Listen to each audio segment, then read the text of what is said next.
Hello, beautiful human. Welcome back to Inner Space. I am Danielle YS, the founder of Inner Eye Wellness Institute, an astrobiologist turned grief doula and joy coach. Inner Space is a place to nurture your life's journey so that you can connect with who you really are and lead the life you were born to live. Whether it's life or death, work or play, solitude or connection, inner space is where true life begins. So let's dive in.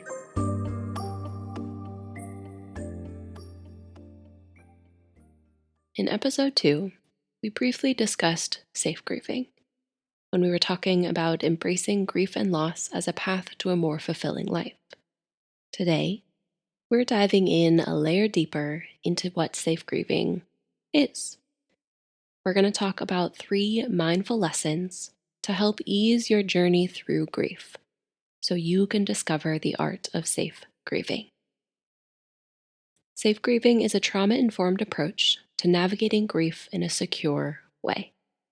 It's about learning the tools and vocabulary and getting the guidance we need to safely ease our way into and through the grief journey, so that we can redefine ourselves in this new context and rediscover the often forgotten gift in grief. Safe grieving is a practice born from my experience and training as a life coach and as a trauma-informed yoga teacher serving systems-impacted youth, populations often faced with a lot of trauma early in their lives. So over this podcast, we've touched briefly on what grief is. And I want to come back to that idea to remind you that grief is not all about death. The truth about grief is that it's simply a deep sorrow.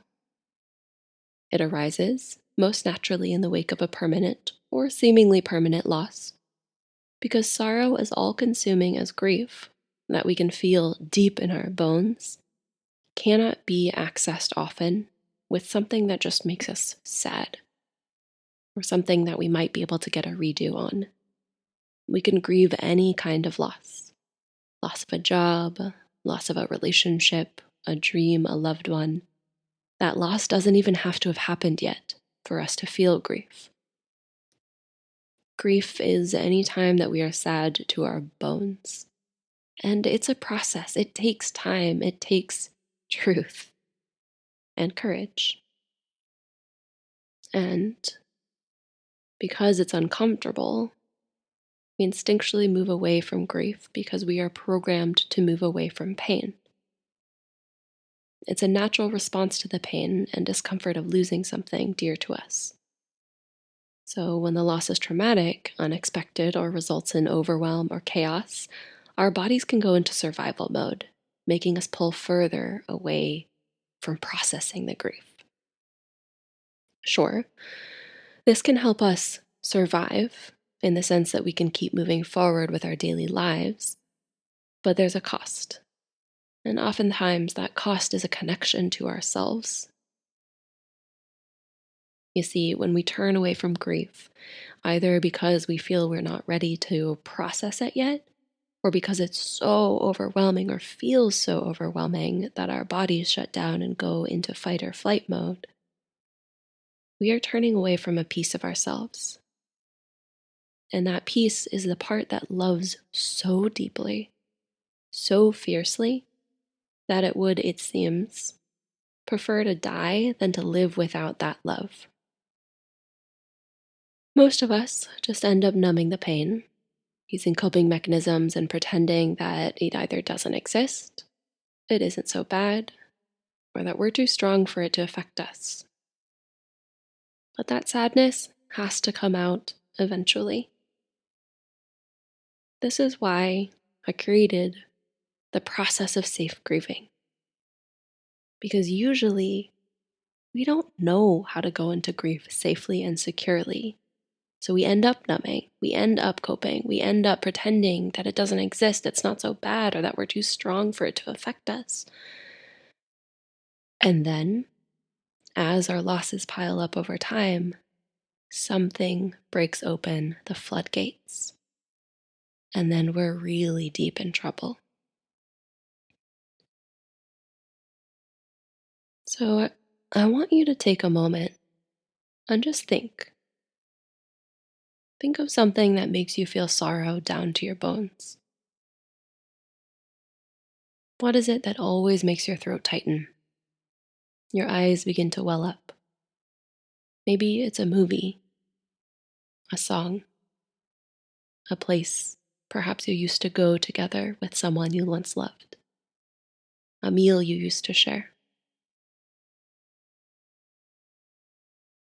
Having these tinges of sorrow down to our bones that rise up when something activates it is a pointer that there may be loss and there may be grief that needs to be processed that hasn't yet. Perhaps we've turned away from it in the past. Perhaps we didn't know how to process it. So that's why we're using these lessons today. And that's why it's so important for us to identify what it is that we're turning away from. Because sometimes we don't even know that we need to grieve because we've pushed it away for so long.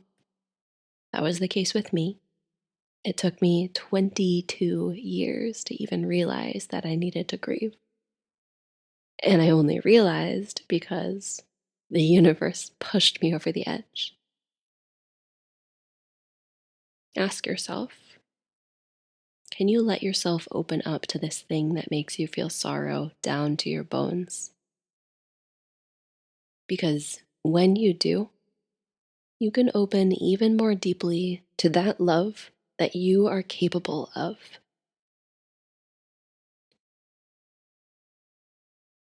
So that brings us to our 3 mindful steps for safe grieving. 1, drop in. 2, befriend discomfort. And 3, play your edge. The first step is to drop in. Now, what do I mean by dropping in? Have you ever seen a glass of water with a drop of food coloring poised above the glass, ready to fall in, but not quite there yet, still held up to the dropper by surface tension on the food dye? As you squeeze the bottle, the drop gets bigger and bigger and bigger, and you're waiting for it to finally fall. And then it does. Falls into the water, hits the surface, starts coming down towards the bottom of the glass, but as it goes down, it begins to expand and float, becoming more expansive, less limited than it was before. We can use this as a metaphor for dropping in within the art of safe grieving. Within this metaphor, our bodies and our energy can be described by that drop of food coloring hovering over the glass of water. As we squeeze the bottle of food coloring, the pressure increases inside of us. The tension increases. Our bodies start to tense up, tighten up when we're faced with grief and loss. And usually, our default reaction to this sensation, this discomfort, is to move away from it, to go back up into the bottle, release the pressure somehow, anyway. But with the art of safe grieving, we want to drop in. We want to make it from the bottle into the glass and into that expansiveness. So when we're faced with grief, we feel that pressure building up inside of us and the tension building up inside of us. Instead of reacting by fighting, by running away, by doing nothing, we drop into the body. We allow that pressure to build just a little bit more, just so we can get beyond the bottle, the dropper, and released into the glass of water. There is a little bit of discomfort, maybe some hurt, as that drop of food coloring hits the surface of the water. But once it gets into the water, that's where everything releases. That's where our bodies can relax into the present moment. That's where our energy begins to expand and mix with that water. We become bigger than we were before. We become more expansive than we ever could have been trapped inside that bottle. So when I say drop in, it means the physical body that's holding all that tension that arises from facing grief holds on just a little longer, knowing that there is relief soon, and relaxes that need to run away, to fight it, or to freeze, drops its walls, and feels everything that's going on in the present moment. Allows us to drop into the water, into the body, instead of holding on for dear life. What is it that we're dropping into? What is this glass of water? We're dropping into the body. We're dropping into the physical sensations arising in the body and the emotions associated with those physical sensations. Now, an important point to note here is that there are emotions and feelings. And though we often use them interchangeably as we talk with each other in everyday life, they're different. Emotions are the raw energy that we feel. And they have a physical sensation associated with them in the body, whereas feelings have a layer of interpretation around them that the mind brings in. And so when we are that dropper, there's a lot of feelings that are running around in our head trying to get us away from the discomfort, trying to get us back into the bottle, the limited bottle. Because the emotions are uncomfortable, the physical sensations of the emotions are uncomfortable. So if we allow ourselves to get past the feelings and the mental interpretations around the emotions, and simply drop into the emotions and the physical sensations of the body or the water in the glass, then what becomes of all that fear, all that what if forever? And just get into what we're experiencing right now. We drop into the body, we drop into the emotions, we feel what's there. And if we can do that, if we can fully experience our emotions all the way through, they start to dissipate. So let's talk about emotions and physical manifestations of grief. There are common emotions and common physical manifestations of grief. Of course, there can be sadness, anger, fear, guilt. But again, those are simply common manifestations. There is no limit to what you can experience. So please, please, please don't let your experience be limited by previously built structures around what grief should look like. We also know that there are physical sensations associated with the emotions that come up. For example, anger may be associated with heat in the body, sadness with heaviness, fear with contraction, similar to the drop of food coloring coming out of the bottle. We're contracted because we're afraid, and that fear is uncomfortable. So instead of moving away from it, allow just a little more pressure, just a little bit more dropping in to that fear and into the contraction. And then we get release and expansion as we let ourselves drop into the water, into the body. Our second mindful step of safe grieving is befriend discomfort. So, what happens after the food coloring is dropped into the water? It starts to release, it starts to expand and mix with the water.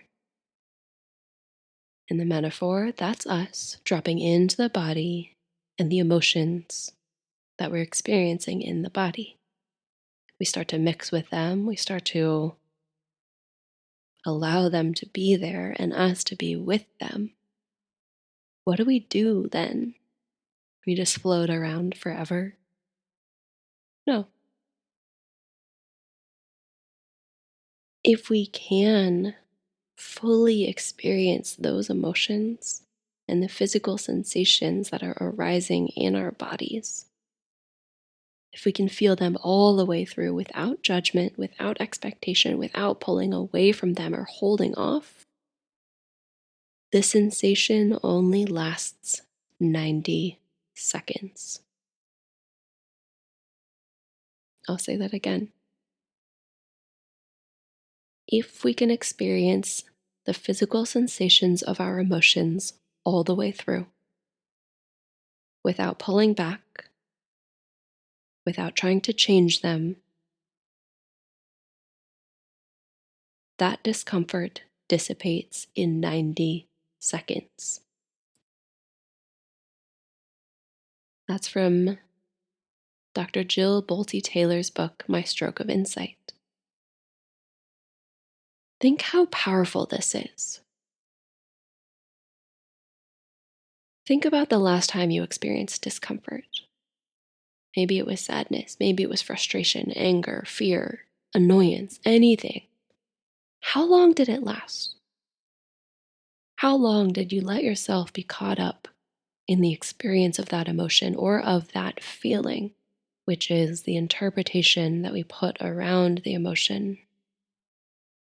How long were you caught up in that feeling, in that judgment, in that story? Maybe it was 5 minutes, 20 minutes, an hour, a day, maybe even a week. Maybe you've been caught up in something for years. And now, contrast that with the knowledge that if we are to let ourselves feel this discomfort all the way through, we can dissipate that discomfort in 90 seconds. It takes me longer to microwave a burrito. That's how powerful it is. That's why lesson 2 is befriend discomfort. Because if we can learn to first drop in to the discomfort and then sit with that discomfort, just hang out, the food dye and the water together for 90 seconds, fully experiencing each other, then it dissipates. It releases, and we can continue on with what we're doing.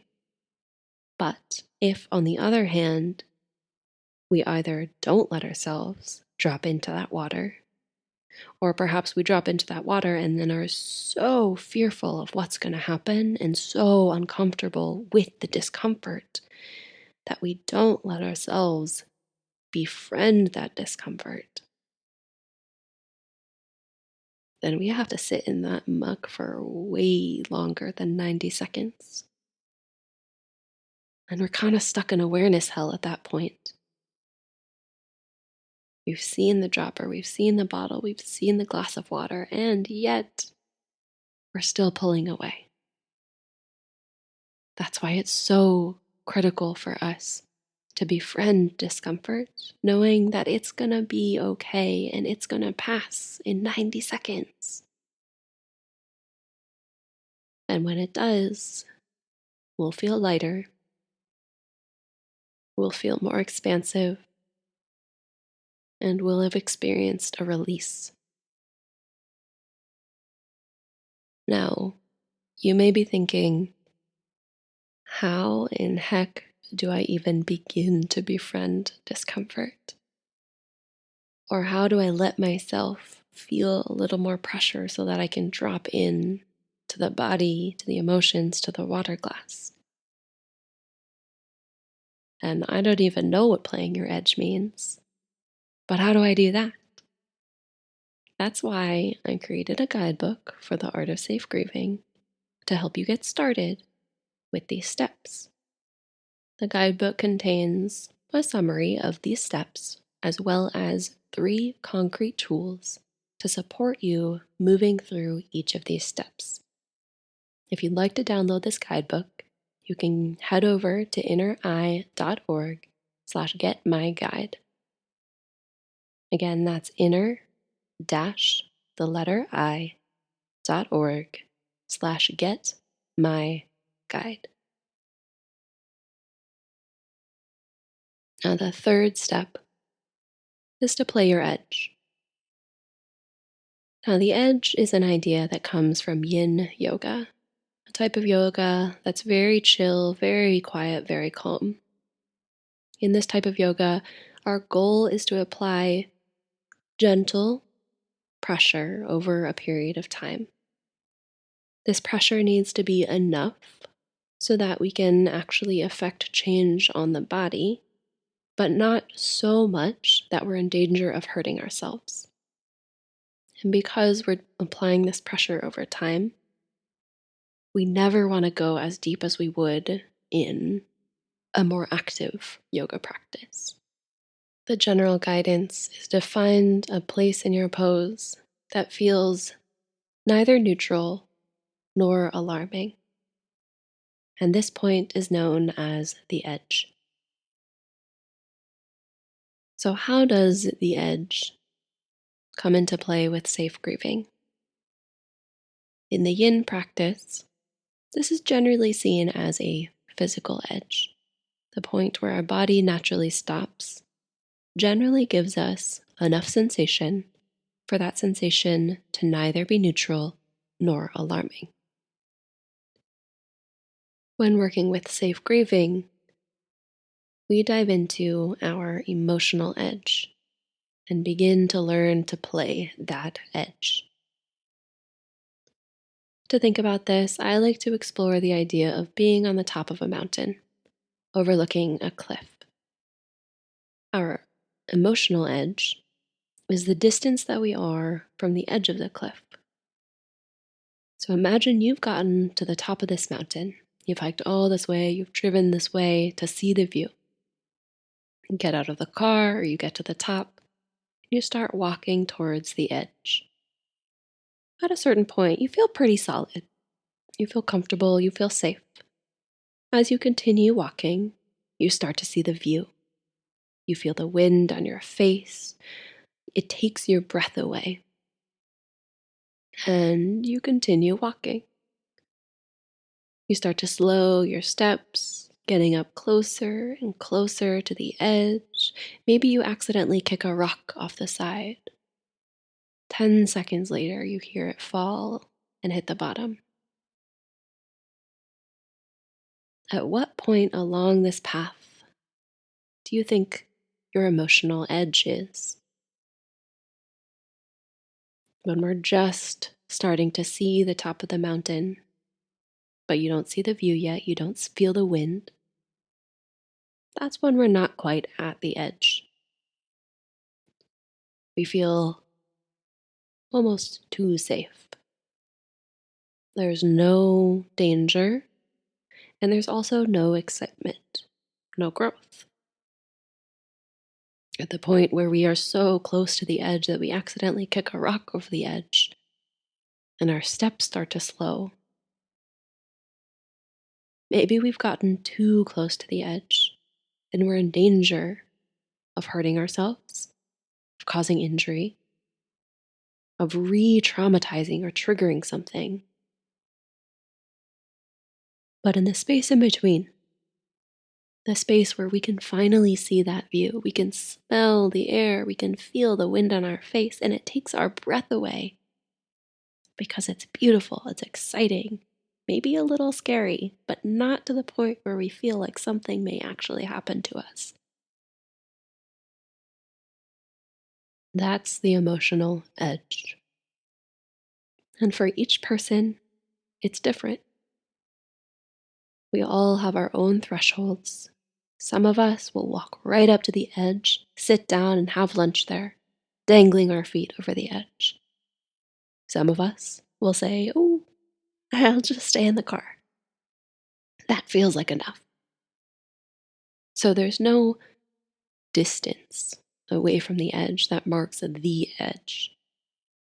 We all have our own edges that we need to explore and we need to start understanding. And this is where the art comes in, into safe grieving. This is where we start to explore and understand ourselves more and more deeply and trust ourselves more and more deeply.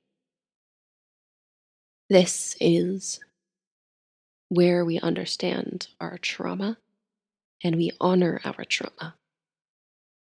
Because for someone without trauma, their edge is most likely going to be a lot closer to that physical edge. But for someone with trauma,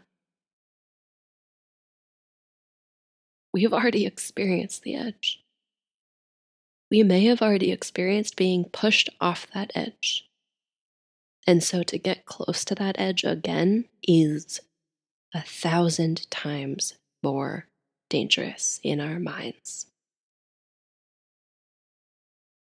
And over time, for everybody, as we start to get more familiar with each of our individual edges, we gently begin to push that edge closer to the edge of the cliff because we trust ourselves and we can regulate ourselves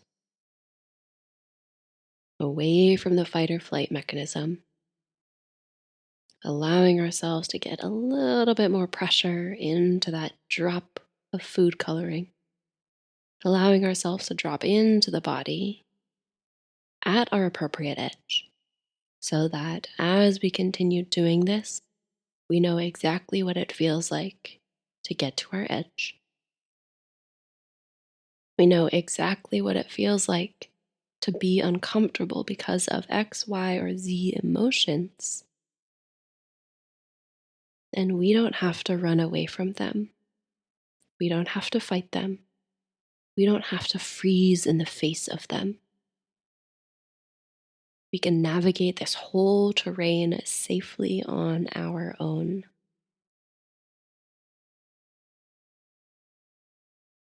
This is the art of safe grieving. First, dropping in, then befriending discomfort, and then playing your edge. Now, they all sound like big, tall orders, and they do require work and courage and commitment to exploration and to getting it wrong a couple of times.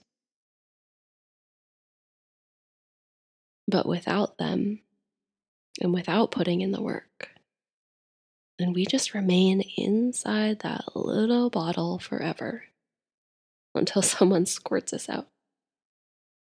And we have to get in the water, and we don't know what our edge is, and we don't have the vocabulary, we don't have the tools, and we don't have the guidance that we need in order to grieve safely. Which is why I've created these steps. Also because I was squirted out of the bottle. I didn't have the tools, I didn't have the vocabulary, and I didn't have the guidance to navigate my grief safely when I was pushed over the edge. So, to get deeper into safe grieving, your homework for this episode is to simply begin to drop in. Drop in when you feel yourself contracting, rather than starting to pull away and trying to get back into the bottle. See if you can experience just a little more pressure and feel that release as you drop into the body, into the emotions.